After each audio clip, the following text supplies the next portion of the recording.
ரொம்பதான் பண்ணுறீங்க நீங்க, நாம் படும் பாடுகளை பார்த்தும் வாராமலே. ரொம்பதான் பண்ணுறீங்க நீங்க,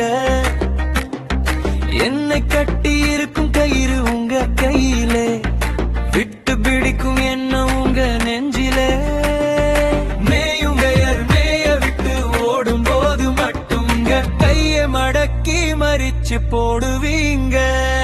சோதனை என்ற பெயரினாலே தேர்வுகள் நீங்க நடத்துறீங்க. மார்க்குகள் போடும் போது கொஞ்சம் கூட போடுங்க. வெயிலான மனசு ரொம்ப வலிக்குங்க, நாங்க பட்ட துன்பம் எல்லாம் வீணாக போகுங்க. தாய் மனச போல உங்க மனசுங்க, நாங்க தப்பு செஞ்ச